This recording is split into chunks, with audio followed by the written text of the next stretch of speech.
estávamos presentes no festival Lula Livre.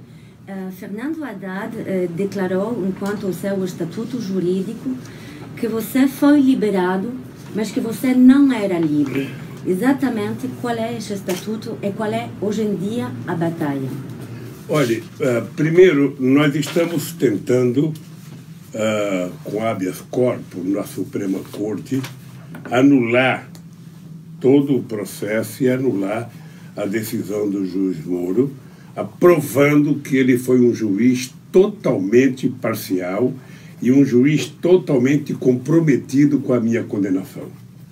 O Moro não tomou uma decisão baseada nos autos do processo, ele tomou uma decisão eminentemente política. Então já está provado hoje, não apenas pela minha defesa, mas pelas divulgações da gravação do site Intercept, já está provado que a Polícia Federal mentiu no inquérito, está provado que o promotor mentiu na acusação e está provado que o Moro mentiu na sentença.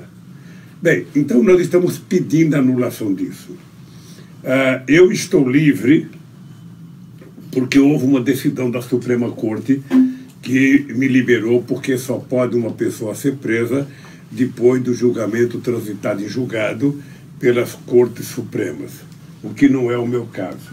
Eles já tinham tomado uma decisão anterior de punição na segunda instância, que era para tentar, sabe, fazer o que eles fizeram, evitar que eu fosse candidato a presidente da República. Bem, eu tenho vários processos, sabe? Se você for imaginar a sequência de processos, tem vários processos, e esses processos é como se fosse, sabe, um monte de espada na minha cabeça, que a cada dia eles tentam soltar uma espada. Qual é a minha tranquilidade? A minha tranquilidade é que uma grande parcela da sociedade brasileira tem consciência do que está acontecendo no Brasil. Eu tenho consciência e disposição de provar que meus acusadores são mentirosos, de que eles prepararam uma farsa para tentar me tirar da disputa eleitoral e vão tentar continuando com muitas mentiras. Eu tenho desafiado eles, eu tenho desafiado o Moro para debate universidade, eu tenho desafiado o Denael para debate, ou seja, eu quero que eles digam, eu quero que eles mostrem para a sociedade alguma coisa, algum erro que eu cometi. Sabe? Como eles não têm para mostrar, eles preferem se esconder, sabe, atrás da Rede Globo de televisão, que é 100% de elogios a ele e 100% de crítica a mim. E eu estou aguardando a decisão da Suprema Corte. Por isso é que o Haddad diz com conhecimento de causa, eu, embora esteja livre, né, eu estou solto, mas não estou livre, e ainda estou na dependência de outros processos. E eu já provei a minha inocência, só para você ter ideia, sabe, em todos os processos. Eu levei dezenas de testemunhas de defesa e a acusação não tem testemunha. Eles têm a delação de alguns mentirosos que venderam informações pela sua liberdade ou para ficar com uma parte do dinheiro roubado, sabe? E eu quero questionar isso, não na sociedade, mas na justiça também. Então eu tô muito tranquilo. Eu dizia, quando eu estava preso, tentaram me convencer de que era prudente eu ir para minha casa, ficar em prisão domiciliar e colocar tornozeleira. E eu disse que as pessoas estavam enganadas. Eu não estava querendo liberdade, eu estava querendo a minha inocência. Somente a minha inocência é o que eu desejo. Eu não quero o favor da justiça, não quero benevolência, eu quero a minha inocência. Ou eles provam que eu cometi um crime e me punam de verdade, ou eles já reconheçam que fizeram uma farsa jurídica para me prender, para me tirar do processo eleitoral, naquilo que nós chamamos de lawfare, ou seja, utilizar a justiça para tentar criminalizar as pessoas. E eu resolvi brincar. Por isso eu estou muito tranquilo e posso te dizer, com conhecimento de causa, que eles estão muito mais preocupados do que eu. Porque eles mentiram uma vez, vão tentar mentir a vida inteira, e eu disse a verdade uma vez e vou continuar dizendo a verdade todo dia, até provar que eles são mentirosos para a sociedade brasileira. Obrigada. Jair Bolsonaro já leva um ano no poder. A extrema-direita brasileira chamou a manifestações, o dia 15 de março, manifestações antiparlamentárias. Esses ataques contra o parlamento são uma nova manifestação de um processo que leva o Brasil até uma ditadura ou um síntoma de febrilidade do executivo brasileiro? Cate, muitas vezes alguns governantes, para justificar a sua incapacidade de governança, tentam jogar a culpa em cima de outros. Alguns jogam a culpa em cima dos sindicatos que fazem greve, outros jogam a culpa em cima da justiça, outros jogam a culpa em cima do parlamento. A única coisa que as pessoas não fazem é se autoculpar, é reconhecer a sua mediocridade na arte de governar. Ora, eu acho normal que um governo, sabe, que o partido do governo convoque um ato para defender o governo. Eu acho que é normal, da mesma forma que a oposição convoca um ato contra o governo. O que não é normal é um presidente da República, na função de presidente da República, insinuar, sabe, a convocação de um ato que tem como objetivo atacar o Congresso Nacional e atacar a Suprema Corte. Isso fere a Constituição, isso fere a relação entre os poderes, e isso é um gesto de irresponsabilidade do presidente da República, que me parece que gostaria de governar sem o Congresso, sem a Suprema Corte, e governar apenas com os milicianos que lhe dão sustentação. Eu acho que é uma situação grave. Eu acho que tanto o Congresso Nacional quanto a sociedade brasileira tem que ficar atenta, porque não é normal um presidente da República tomar uma atitude dessa. Veja, o Congresso é uma instituição no Brasil que tem pouca credibilidade da sociedade. Se você fizer uma pesquisa de opinião pública e perguntar quais as instituições que têm mais credibilidade, você vai perceber que o Congresso Nacional tem baixíssima credibilidade. Por quê? Porque todo santo dia, no rádio, na televisão, nos jornais, você tem críticas ao Congresso. E quando você faz a crítica ao Congresso, você faz a crítica generalizada. Você não diz o deputado, a deputada, o partido, sabe? Então a sociedade ela não vê o Congresso como uma instituição de muita qualidade. Mas a verdade é que não há democracia se não tiver Congresso. Esse é o dado concreto. E porque o Congresso representa a sociedade no dia das eleições. Não adianta, Cátia, você achar que o Congresso francês não te representa. Você tem que lembrar que um belo dia você levantou de manhã e foi para a urna votar, e você votou em alguém. E aquele alguém, quem sabe, está longe de ser a pessoa que você acreditava que ele fosse. O que fazer? Esperar 4 anos para mudar outra vez. Não é isso? Então, o Congresso brasileiro hoje é o mais conservador desde que eu me conheço por gente. Agora, ele foi eleito. Se não foi democraticamente, se teve problema, o PT recorreu e até hoje não foi julgado a eleição do Bolsonaro. Até hoje, os recursos do PT não foram julgados. Mas o dado concreto é que ele ganhou porque uma parcela da sociedade pensava daquele jeito no dia da eleição. Então, o que nós temos é que tomar cuidado para garantir que o Brasil não seja dele, o Brasil é do povo brasileiro, e esse cidadão não pode fazer o que ele bem entende, ele tem que fazer aquilo que é possível e que a Constituição exige que ele cumpra. Ele não pode tentar extrapolar. E esse ato é uma tentativa de desmoralizar 2 instituições importantes para a democracia: o Congresso Nacional e a Suprema Corte. Eu posso ter muita discordância do Congresso, eu posso ter discordância, sabe, da Suprema Corte, mas eu tenho que levar em conta que essas constituições, bem ou mal, elas terminam sendo uma espécie de garantia do regime democrático.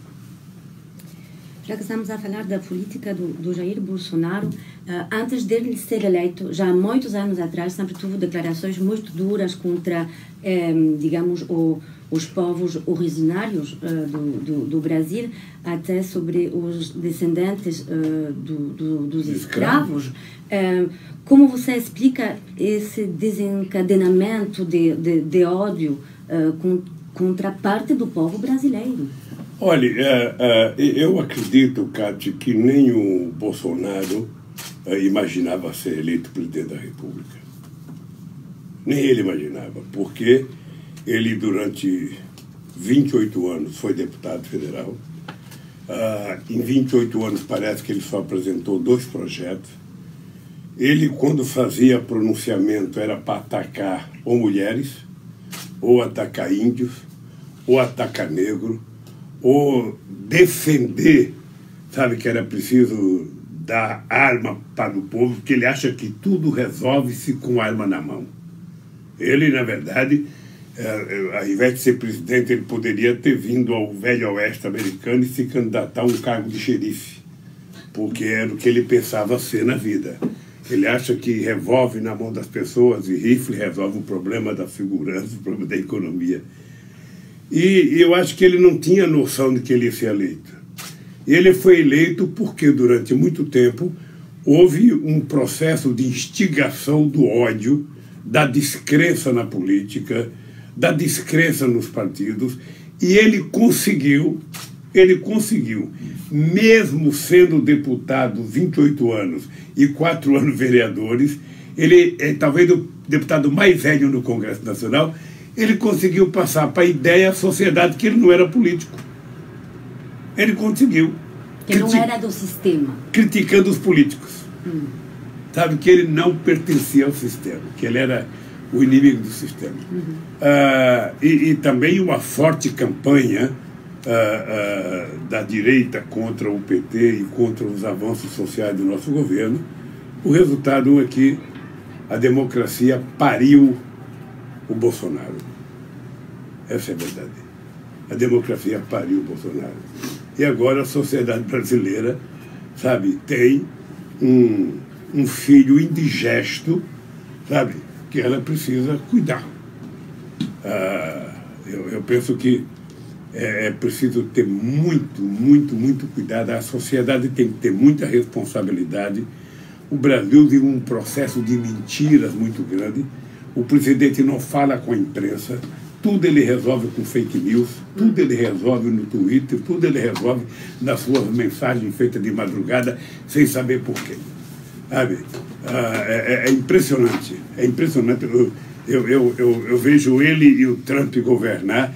Eu não acredito que seja possível você consolidar, sabe, um governo, sabe, do jeito que eles governam. Ou seja, eu levanto de manhã, falo o que eu bem entender no Twitter, a imprensa corre atrás e divulga as bobagens que eu falo todo santo dia.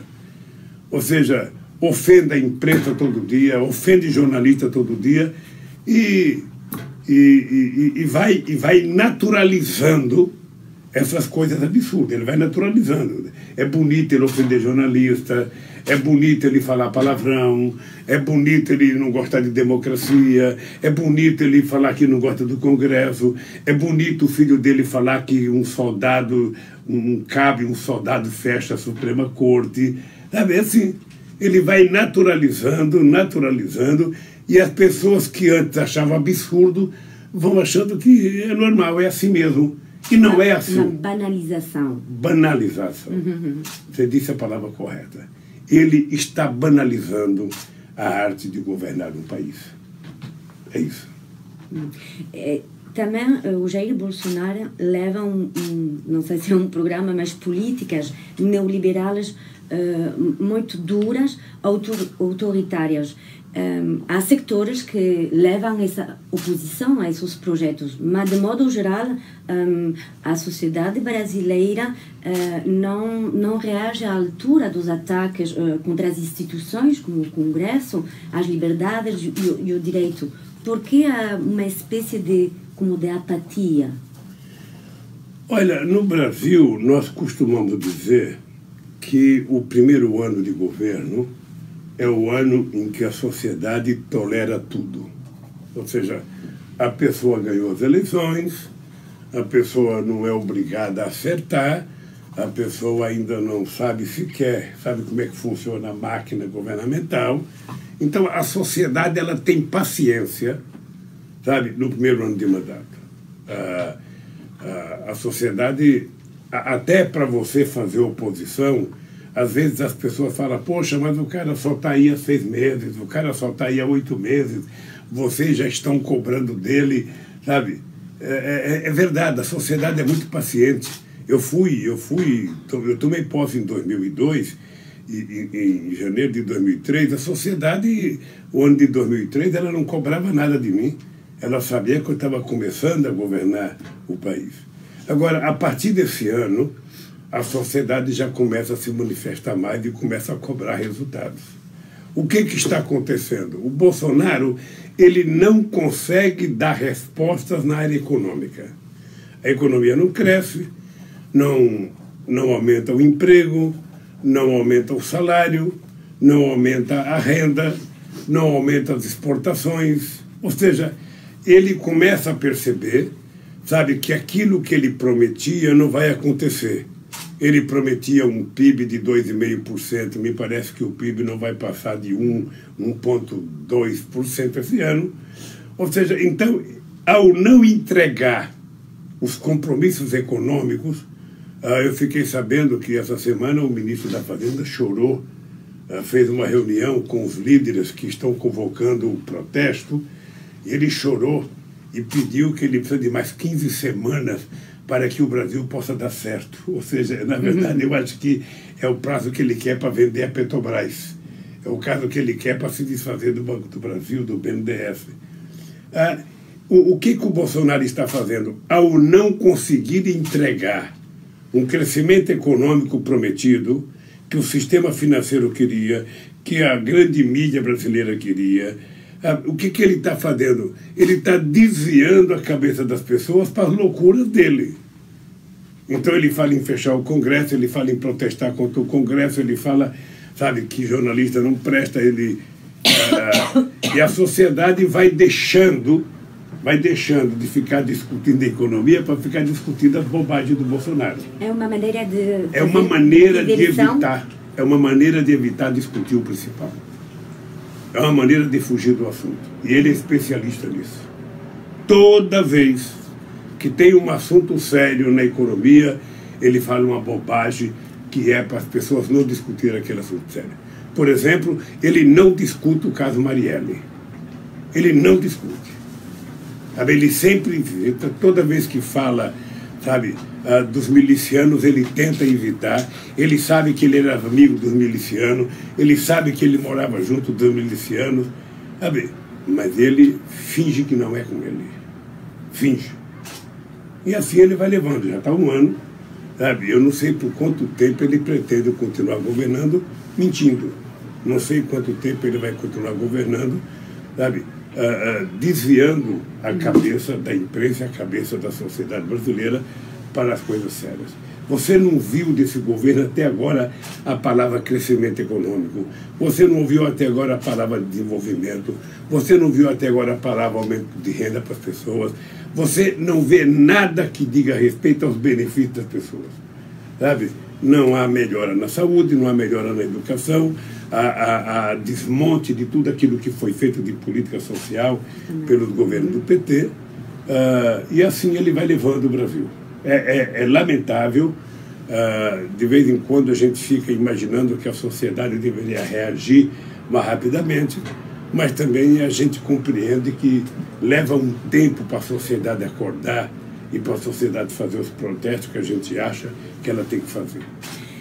Você disse que o Jair Bolsonaro pretende fazer diversão para não falar dos temas centrais da economia, mas ao mesmo tempo ele está levando a cabo grandes reformas econômicas que mudam a vida dos brasileiros, do que você e a Dilma fizeram no governo. Quais são as consequências das reformas da segurança social, da liberdade econômica, da jubilação, não é jubilação quando um já acabou de trabalhar, estou a mirar a tradutora, la retraite, la réforme des retraites. Quando vence a validade. La réforme des retraites, en fait. A reforma das aposentadorias.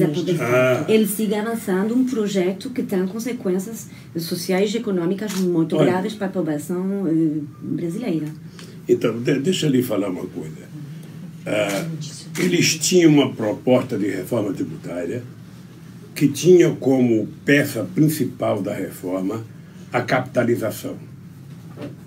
Mais ou menos no modelo chileno, porque o ministro da Fazenda do Brasil, sabe, era um jovem economista que ajudou os economistas do Pinochet, eles são chamados de Chicago Boys, tá? Que ajudou o Pinochet a fazer a reforma na Previdência chilena, que é um desastre. Tá? Eles não conseguiram aprovar a capitalização no Brasil.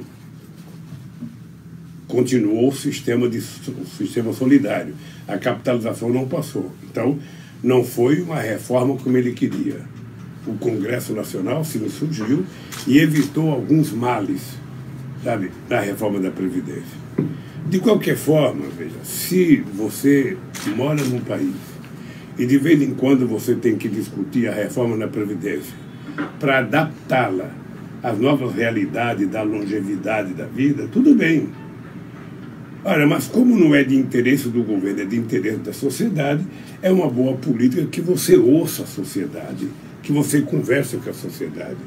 Sabe, eu estou vendo pela imprensa que o Macron, aqui na França, vai tentar utilizar um artigo chamado 49,3%.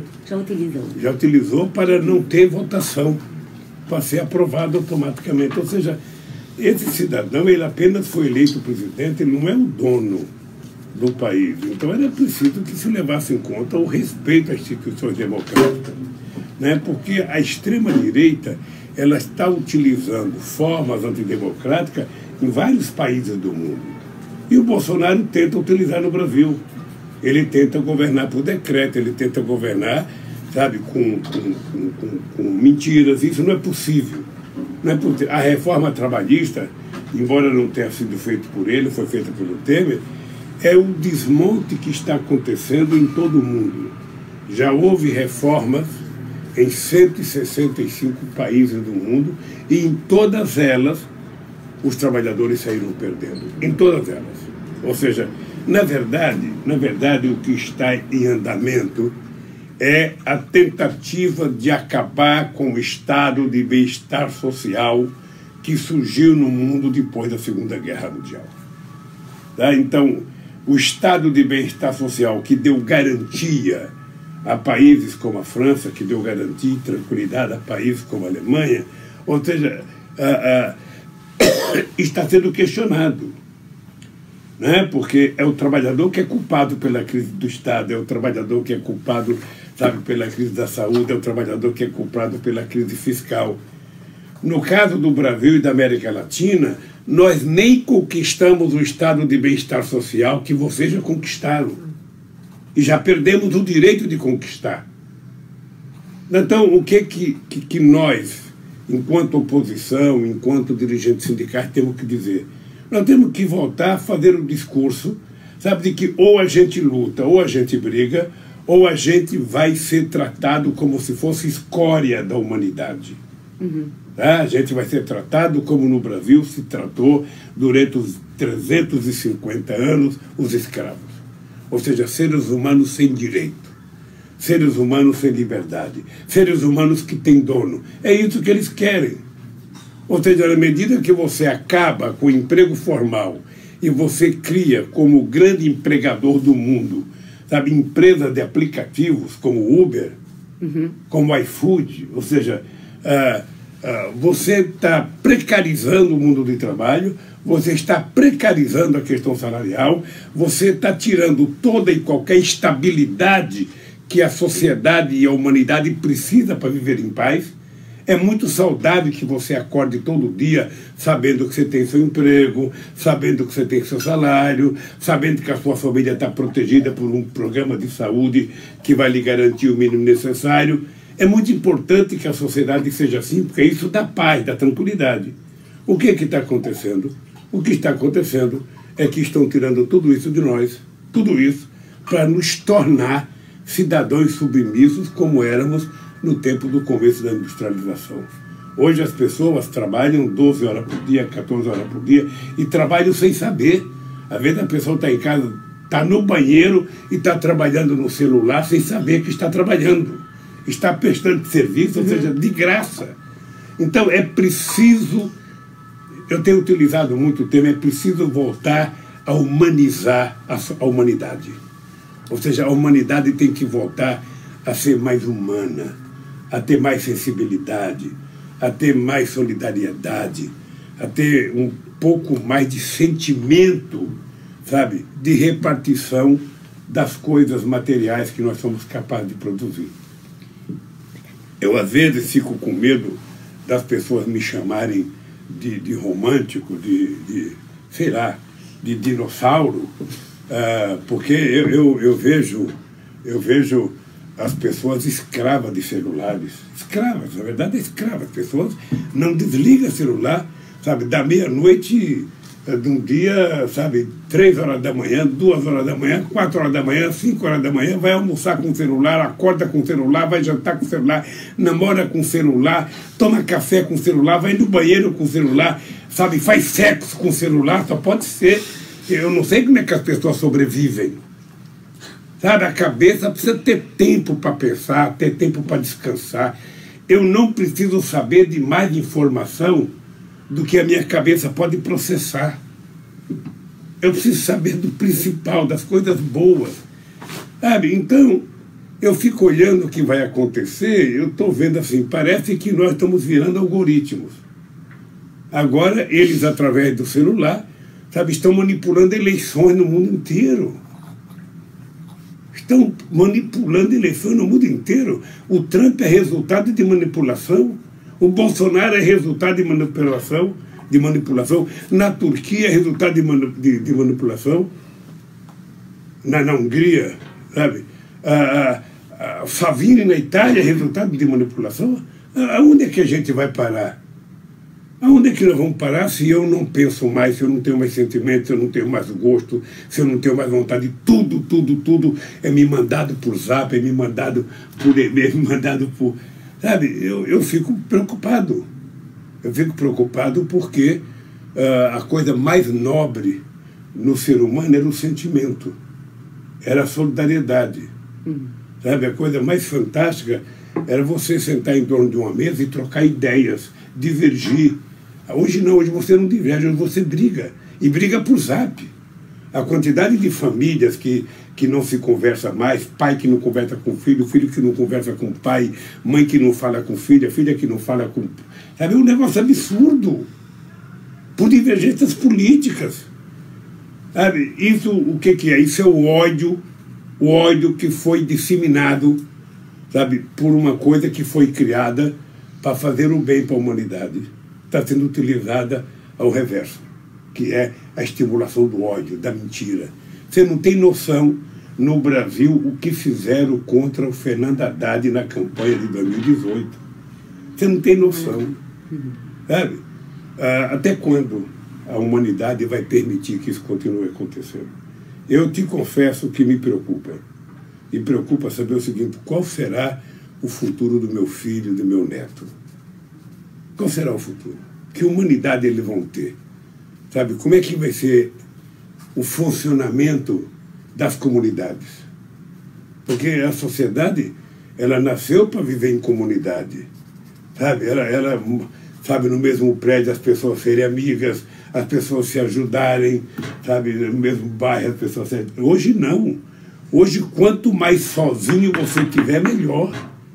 Ou seja, você pede tudo pelo celular, você paga tudo pelo celular, você pega táxi pelo celular, você faz tudo. Quando você vê alguém na tua frente, aquele alguém virou teu inimigo. Ou seja, sabe, você vai num restaurante, as pessoas estão Estão lá 4 pessoas na mesa, 2 casais, cada um com celular, olhando, falando com a China, falando com o mundo, e não fala, oi, meu amor, eu te amo, eu gosto de você. Sabe, acabou. Então é esse mundo que nós vamos criar, sabe, com a disseminação do ódio. Por isso é que eu estou na campanha, sabe, da desigualdade. Porque, isso é uma pergunta que queremos fazer. É porque, sabe o que acontece? Eu acho que somente a paz, a harmonia, sabe? Quando eu falo humanismo, é você levantar de manhã e falar bom dia para o teu vizinho.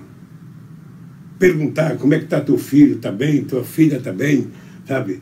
É você ligar para os seus parentes e perguntar tudo bem? Está precisando de alguma coisa? Chegar no emprego, ver uma pessoa do teu lado e perguntar se está bem, algum problema? Não! A gente não quer mais saber do problema de ninguém.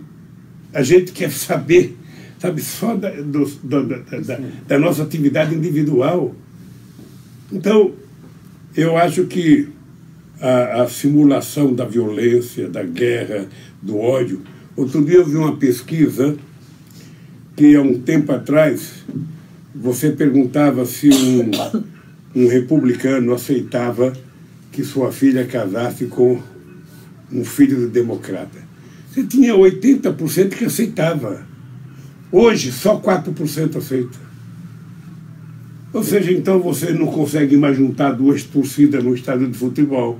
Você não consegue mais juntar adversários no mesmo restaurante. O ódio está dissimulado.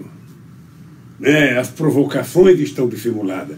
Eu vi uma matéria um dia desse que o Trump, na campanha dele, ele dava orientação para as pessoas que iam nos comícios dele. Se alguém falar mal de mim, vocês podem bater, que eu contrato advogado para defender vocês. Ou seja, onde é que a gente vai parar? Sabe?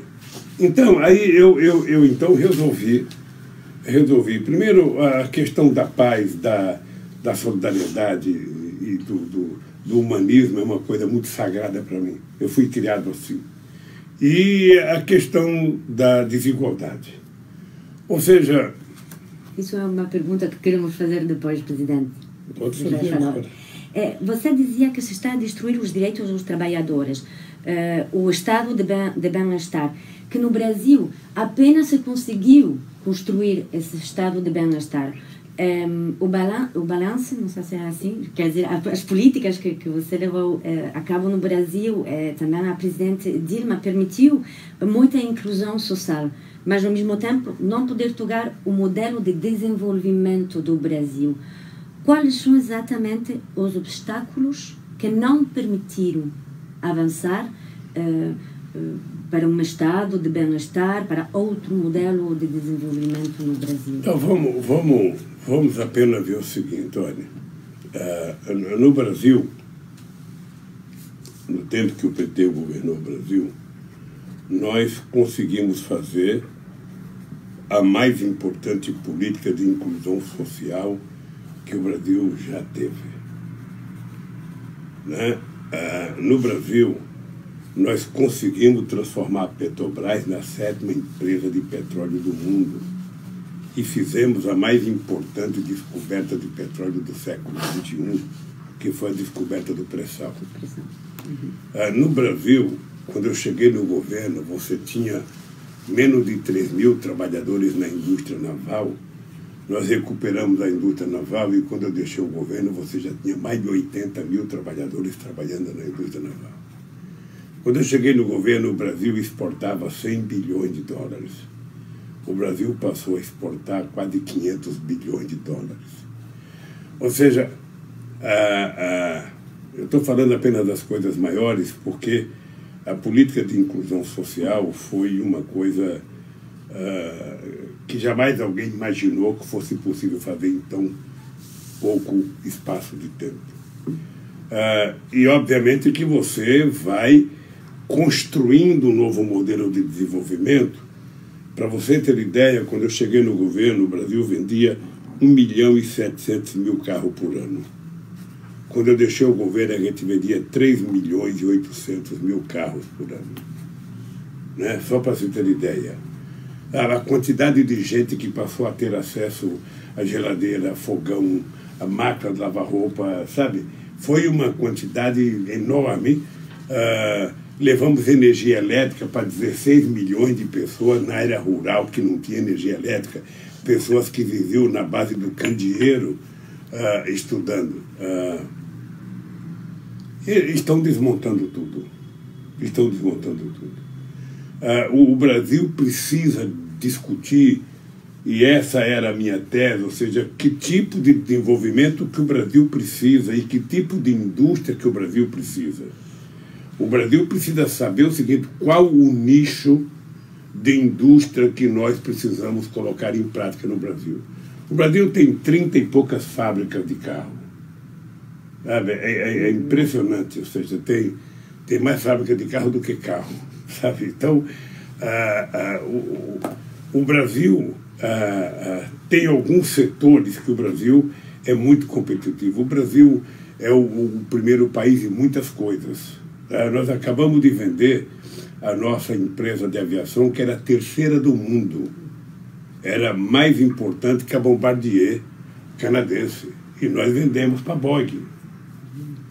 Então, o Brasil, diferentemente do nosso governo, esse governo está tentando destruir tudo que significa base de desenvolvimento para o Brasil.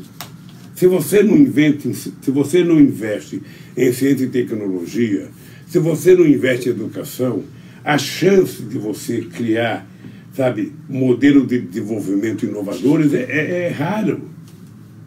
É raro, não tem modelo de desenvolvimento no mundo que não seja resultado do grande investimento em educação. Não tem. Ou seja, nenhum país que não investiu na educação se desenvolveu.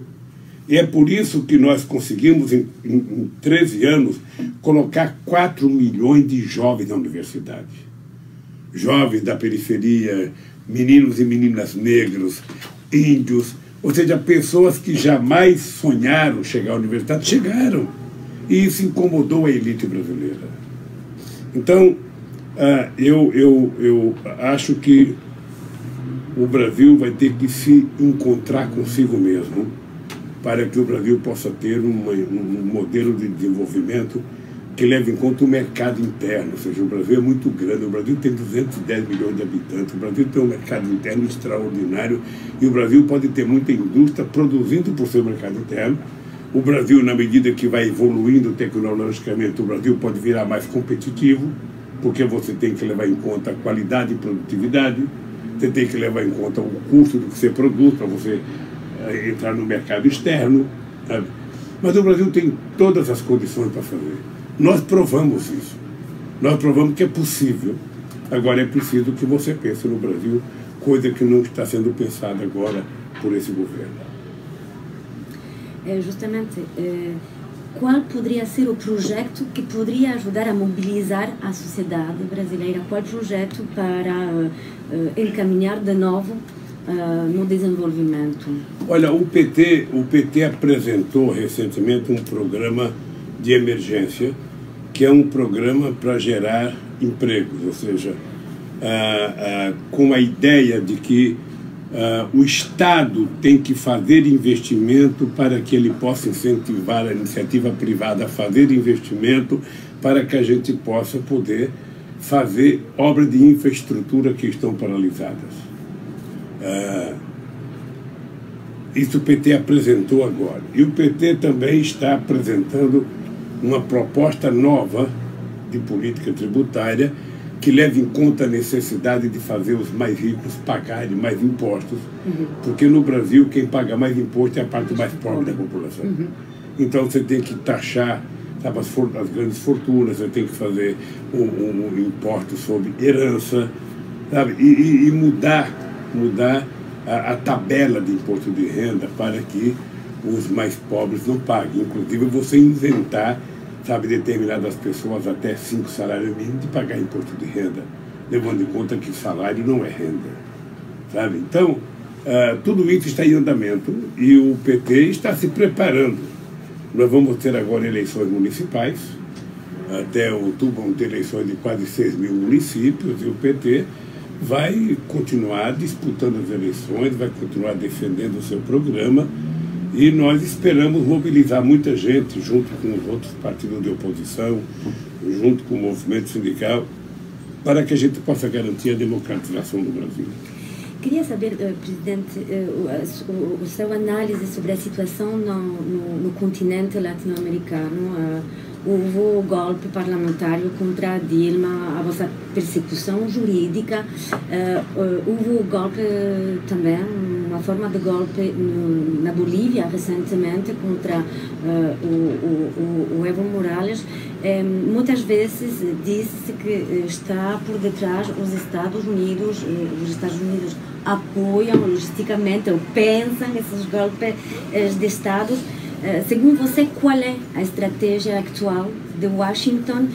Você pensa que a maneira de atuar dos Estados Unidos tem que ver com o que se construiu no continente nos últimos anos? Estou pensando nos BRICS, estou pensando na CELAC, estou pensando na Unasur. Isso tem que ver com isso? Olha, eu não vou falar do futuro, eu vou falar do passado. Não há nenhum precedente histórico de que em algum momento os Estados Unidos tenha feito qualquer movimento para ajudar a América Latina a se desenvolver. Sempre que houve uma atitude americana para a América Latina, foi no sentido de intervir, para evitar que a gente fosse maior, que a gente crescesse muito. A única tentativa, a última que eu me lembro, foi a Aliança para o Progresso, ainda no tempo do presidente Kennedy, que não deu em absolutamente nada. Os americanos, na minha opinião, eles têm um problema hoje. Qual é o problema? A China, nos próximos anos, passará a economia americana e passará a ser a maior economia do mundo. A China está fazendo investimentos muito fortes na África e na América Latina. Ora, eu acho que os americanos resolveram tomar uma atitude de proteção contra possíveis invasões comerciais da China. E resolveu tomar a atitude que a América Latina é deles e que, portanto, eles não vão permitir que os chineses continuem, sabe, tendo influência na América Latina. Aconteceu, sabe, o que aconteceu no Equador, aconteceu a perseguição a Cristina Kirchner, graças a Deus o Fernando foi eleito agora, aconteceu o que aconteceu com o Evo Morales, aconteceu no Peru, ou seja, houve uma tentativa, tá, de interferência americana através do seu Departamento de Justiça em vários processos na América Latina e, sobretudo, no meu já está provado, inclusive de procuradores americanos festejando a minha prisão. Bem, então os americanos resolveram tomar a decisão de que na América Latina não tem protagonismo de nenhum país. O Brasil não tem que ser protagonista, o Brasil tem que ficar quietinho e os Estados Unidos vai dizer o que o Brasil tem que fazer. É isso que está acontecendo. E o Brasil nunca foi tão subordinado como ele está sendo agora. Estão fazendo agora um acordo militar, e esse acordo militar é para mais interferência americana, sabe, no Brasil. Possivelmente para começar a lançar foguetes agora na base de Alcântara, e isso é muito prejudicial ao Brasil. Então, quando é que a gente vai começar a se desenvolver? Quando a gente tiver vergonha na cara e a gente defender a soberania nacional. Defender a soberania nacional é defender as nossas fronteiras, a nossa educação, a nossa ciência, a nossa Amazônia, a nossa água doce, sabe?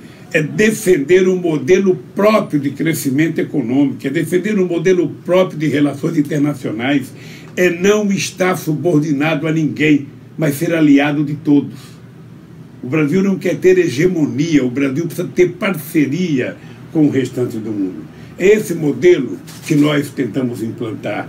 Era isso que eram os BRICS, era isso que foi a Unasul, era isso que era a CELAC, era isso que era o IBAS, uma união entre Brasil, Índia e África do Sul. Tudo isso está sendo desmontado porque o Bolsonaro acha que o Brasil tem que depender só dos Estados Unidos. É triste, mas é a mais pura verdade. Uma última pergunta, presidente. Tá bom, Nicole? Está a mirar a Nicole, está a mirar os horários. Você insiste muito, desde que chegou aqui em Paris, de comprometer-se no combate contra as desigualdades. Queríamos saber qual vai ser o seu rol político, até na perspectiva de 2022? Não, eu não estou na perspectiva de 2022, Cátia. 2022 vai acontecer. Eu estou na perspectiva de tentar criar, sabe, na humanidade, a indignação pela desigualdade. A desigualdade não é apenas econômica. A desigualdade de gênero. Ou seja, nós temos que garantir, sabe, que o tratamento entre mulher e homem seja igual, que o salário seja igual, que os cargos de participação política sejam igual. Nós temos que garantir que o negro seja tratado em igualdade de condições, que não haja racismo, que não haja preconceito. A igualdade, sabe, para cuidar da nossa juventude. O filho de um pobre tem que ter o direito de cursar a universidade. Você não pode no berço já detectar que um vai ser doutor e o outro vai ser um favelado. Não, todos poderão ser doutor. E isso também leva à necessidade da igualdade na renda. Ou seja, é tentar humanizar as pessoas para compreender o seguinte: eu durmo tranquilo na minha casa, sabendo que meus filhos e que meus netos estão tomando café, almoçando e jantando, sabe? E eu sabendo que tem milhões de crianças no mundo que não conseguem tomar um copo de leite. Que espécie de ser humano que eu sou? Ou seja, que mundo é esse que o dono da Amazon, o dono da Microsoft, ou seja, essas pessoas bilionárias que têm 100, 150, 140 bilhões de dólares acumulados na sua conta pessoal e ficam vendendo a ideia que são humanistas porque criaram uma fundação para ajudar meia dúzia de pessoas na África. Na verdade, que mundo é esse que permite que uma pessoa tenha 140 bilhões de dólares na sua conta pessoal e a maioria não ganhe sequer 2 dólares por dia? Então eu quero tentar tornar os seres humanos um pouco mais sentimentais. Eu sinceramente, se eu pudesse falar com o coração das pessoas, eu falaria com o coração das pessoas. Eu sei o que é fazer as pessoas comerem. Eu acho que a coisa mais barata, a coisa que custa menos num governo é cuidar dos pobres. O que custa muito é cuidar dos ricos. Ricos são caros e ingratos. Sabe? As pessoas mais pobres são mais leais, mais agradecidas, sabe? Ela sabe o benefício que ela recebeu. Sabe? Você empresta 10 reais para um pobre, ele te agradece. Você empresta 1 bilhão para um rico, ele sai falando mal de você na esquina, porque ele queria 2. Então, eu não sei, eu pelo menos vou tentar. Por isso eu visitei o Piketty, sabe, que tem produzido coisas extraordinárias sobre a questão da igualdade. Eu vou tentar criar um grupo de pessoas especialistas em mulheres, em negros, em índios, para discutir com os companheiros franceses, sabe, de forma acadêmica. Vou tentar criar essa relação com outros países, porque a vida tem que ter sentido. Sabe? A vida tem que ter sentido. Eu posso estar aposentada da minha atividade específica, mas eu não posso me aposentar do meu compromisso como ser humano, que tenho que estar sempre tentando ajudar que os outros tenham oportunidade. Eu sei que é uma tarefa difícil, mas é o que eu posso fazer. Não é pequena coisa. E tenho vontade de fazer. Não sei se vamos ter sucesso, mas eu vi o entusiasmo do Papa Francisco, sabe, nessa questão da desigualdade, sabe, nesse encontro de jovens que vão discutir economia na cidade de Assis, então fiquei entusiasmado. Então, sabe, eu, aos 74 anos, poderia estar procurando um lugar para descansar e eu estou procurando um lugar para lutar. Eu estou procurando uma razão de viver, sabe, lutando. Porque é a única luta que a gente não perde, é a que a gente luta de verdade. Sabe? Então é isso que eu vou fazer, Cátia. Obrigada, presidente. Tá? Muito obrigada. Obrigada.